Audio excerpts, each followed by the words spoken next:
बिहार में शिक्षक भर्ती की तैयारी करने वाले सभी भाई बंधुओं का स्वागत करता है द मास्टर आपका अपना यूट्यूब चैनल। तो भैया बिहार में डोमिसाइल लागू कर दिया गया है। यह 85% बताया जा रहा है। अब 85% है या 84.5% है, इसके ऊपर हम लोग चर्चा करेंगे और आरक्षण का जो पूरा गणित है उसको समझने की यहाँ पर हम लोग कोशिश करेंगे। जो दूसरे राज्य की महिला अभ्यर्थी हैं उनका तो बहुत ज़्यादा नुकसान हुआ है, लेकिन जो पुरुष अभ्यर्थी हैं दूसरे राज्य के उनका ना के बराबर ही नुकसान है। तो कैसे है ये गणित, इसको समझने की कोशिश करते हैं। यहाँ पर ये अखबार की कटिंग आप लोग देख रहे होंगे। ये है प्रेस जो नोटिस निकाली गई है, वहाँ पर ये सारी चीज़ें आप जान ही रहे होंगे। तो चलिए इस गणित को हम लोग एक चार्ट के माध्यम से समझने की कोशिश करते हैं। देखो भैया बिहार में क्या है, बिहार में ये सिर्फ शिक्षक भर्ती के लिए लागू नहीं है, बाकी सभी भर्तियों के लिए लागू है। लेकिन यहाँ पर जो हम लोग चर्चा करेंगे सिर्फ और सिर्फ शिक्षक भर्ती की चर्चा करेंगे।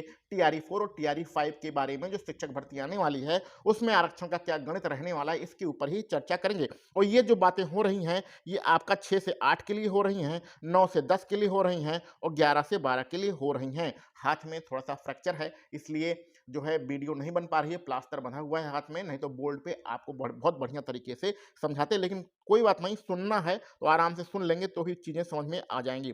तो मान लेते हैं 100 सीटें हैं, कोई भर्ती आती है, कोई विज्ञापन आता है, उसमें 100 सीटें हैं, तो जो 60 सीटें होती हैं वो पहले से ही आरक्षित होती हैं। जो पिछड़ा वर्ग होता है, अत्यंत पिछड़ा वर्ग होता है, एससी एसटी और बीसीएल एक वर्ग होता है, तो इन सब के लिए 60% जो सीटें हैं वो पहले से ही आरक्षित हैं। तो 60 100 में से अगर भर्ती आएगी, 100 सीटों पर भर्ती आएगी, तो 60 सीटों में अनारक्षित जो पुरुष होते हैं या महिला होते हैं वो तो जा ही नहीं सकते हैं। अब बची हमारे पास कितना, बची हमारे पास मात्र 40 सीटें। तो 40 सीटें अनारक्षित सीटें हैं। फिर से बता दें, जैसे कोई अत्यंत पिछड़ा वर्ग का कोई बच्चा है, उसके बहुत ज़्यादा नंबर है, तो वह अपनी इस कैटेगरी से निकलकर यहाँ पर अनारक्षित में जा सकता है, यानी 40 सीटों पर जा सकता है। तो जो बची हमारी 40 सीटें हैं ये ओपन कैटेगरी की सीटें होती हैं, इसमें कोई भी आ सकता है। यानी जो अनारक्षित वर्ग है, सामान्य वर्ग है, वो तो आएगा ही, बाकी नीचे से भी कोई भी उठकर यहाँ पर आ सकता है। तो अगर आप दूसरे राज्य के अभ्यर्थी हैं तो आपको इन्हीं 40 जो सीटें बची हुई हैं इसी से मतलब होना चाहिए। अब बिहार में क्या है, ये 35% महिला आरक्षण लागू कर दिया गया है, तो बाकी की बची 40 सीटों का अगर 35% निकालेंगे तो 14 सीटें आती हैं। यह महिलाओं के लिए आरक्षित हैं, इसमें कोई भी पुरुष नहीं जा सकता है। 100 में से जो 14 सीटें होंगी वो महिलाओं के लिए आरक्षित रहेंगी, उसमें कोई भी पुरुष नहीं जा सकता है। लेकिन हाँ, जो दूसरी कैटेगरी की हैं यानी पिछड़ा वर्ग है, एससी एसटी जो महिला है उसके ज़्यादा नंबर होंगे तो वह इस 14 सीट पर जा सकती है।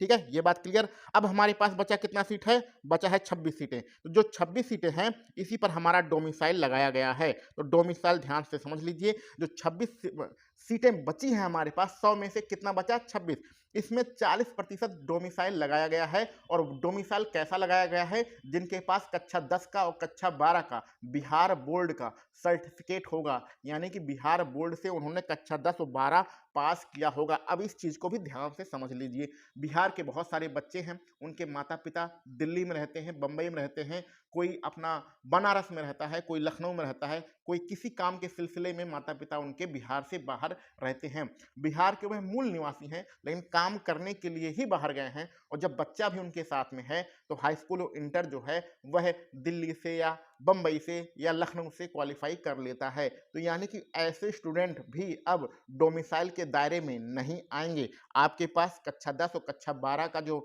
मार्कशीट है वो बिहार बोर्ड का ही होना चाहिए। ठीक है, बहुत सारे स्टूडेंट बनारस में रहते हैं, बनारस में रह के पढ़ाई करते हैं, जो बिहार के सीमावर्ती जिले हैं वहाँ के बहुत सारे स्टूडेंट आके उत्तर प्रदेश में पढ़ाई करते हैं। तो अब वह भी बिहार के निवासी नहीं माने जाएंगे, क्योंकि उनके पास कक्षा 10 और कक्षा 12 की मार्कशीट यूपी बोर्ड की है, बिहार की नहीं है।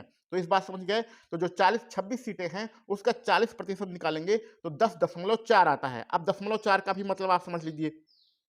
0.4 में होता क्या है, दशमलव के बाद अगर 5 से बड़ी संख्या होती है तो उसको अगला अंक पूर्णांक मान लिया जाता है, और 5 से नीचे वाली संख्या होती है तो उसे जो पहला वाला अंक होता है पूर्णांक वाला वह मान लिया जाता है। तो 100 सीटों की तुलना करेंगे तो 10.4 आ रहा है, यानी कि आप इसको 10 भी मान सकते हैं। और अगर जब आपकी भर्ती आती है उसमें 20,000, 30,000, 40,000 सीटें आती हैं, तो इस प्रकार दशमलव का निपटारा होता है, इसको आप जानते ही होंगे। तो इसको हम 10 सीटें मान के चलें, या आप 10.4 मान के चलिए, या फिर 10 मान के ही चल सकते हैं। इस 10.4 को भी अगर हम लोग जोड़ लें तो हमारे पास जो टोटल सीटें हो गई हैं 84.4 सीटें हो गई हैं, यानी इतनी सीटें भर गई हैं। बचा कितना है? 15.6 सीटें बची हैं।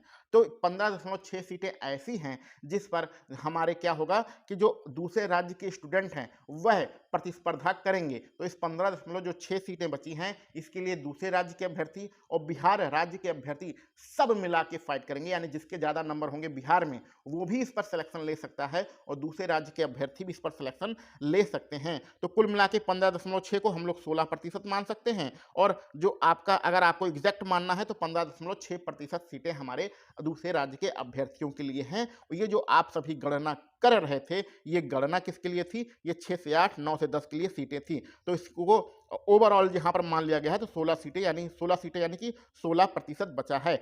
अब यहाँ पर प्राथमिक शिक्षक भर्ती की बात करते हैं, क्योंकि ये सबसे बड़ा कॉम्प्लिकेटेड मामला है। प्राथमिक शिक्षक भर्ती में आप लोग जानते ही हैं कि महिला को कितना आरक्षण दिया जाता है? पहले से ही 50% आरक्षण दिया जाता है। तो जो हमारी 40% अनारक्षित सीटें थी, या 40 सीट, अगर हम 100 सीट मान के चलें, तो जो 40 अनारक्षित सीटें थी उसमें 20 सीट पहले से ही महिला को दे दिया जाता है। तो बचेगा कितना भैया? बचेगा अपना 20 सीटें आपकी बचेंगी, जिसमें अनारक्षित पुरुष रहेंगे बिहार राज्य के, और दूसरे राज्य के क्या होंगे?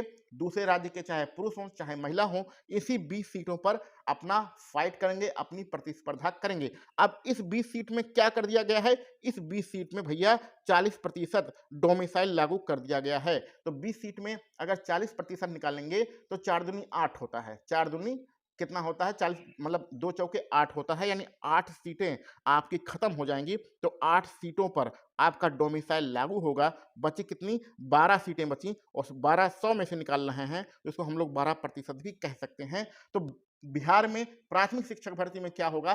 प्राथमिक शिक्षक भर्ती में सिर्फ 12% जो आरक्षण है, मतलब अनारक्षित सीटें रहेंगी, जिसमें दूसरे राज्य के महिला और दूसरे राज्य के पुरुष फाइट कर सकते हैं, प्रतिस्पर्धा कर सकते हैं। इस 12% जो सीटें होंगी, इसमें बिहार जो राज्य के बच्चे हैं, अनारक्षित बच्चे हैं, वह भी जाएंगे, और जो डोमिसाइल जिनके पास होगा वो तो डोमिसाइल में जाएंगे ही। बाकी अगर आपके ज़्यादा नंबर होते हैं तो इसमें भी जा सकते हैं, और आरक्षित वर्ग के अगर आप स्टूडेंट हैं बिहार में तो भी आप इसमें फाइट कर सकते हैं। यानी कि 12% जो है वो ओपन कैटेगरी रहेगी, उसमें कोई भी जा सकता है। ठीक है, ओपन कैटेगरी का मतलब होता है कोई भी जाए, जिसके ज़्यादा नंबर हैं वो जा अपना इस कैटेगरी में सिलेक्शन ले सकता है। तो प्राथमिक शिक्षक भर्ती में अगर आप दूसरे राज्य के महिला पुरुष हैं तो आपको सिर्फ 12 सीटें मिलेंगी, यानी 12% जो है सीटें आप 12% सीटें ऐसी रहेंगी जिस पर आप फाइट कर सकते हैं, और बाकी अन्य कैटेगरी के लिए आप लोग समझ ही गए होंगे। तो उम्मीद है आप प्राइमरी के लिए, जूनियर के लिए 9 से 10 के वाला और 11 से 12 वाला क्या आरक्षण का मामला रहेगा, दूसरे राज्य में के बच्चों को कितनी सीटें मिलेंगी फाइट करने के लिए, इसका आप आराम से समझ गए होंगे। अगर फिर भी आपके मन में कोई डाउट है तो कमेंट बॉक्स में कमेंट करिएगा, उसके सारे प्रश्नों का आंसर यहाँ पर दे दिया जाएगा। चलिए मिलते हैं हम लोग अगले वीडियो लेक्चर में। आप सभी लोगों को वीडियो देखने के लिए बहुत बहुत धन्यवाद।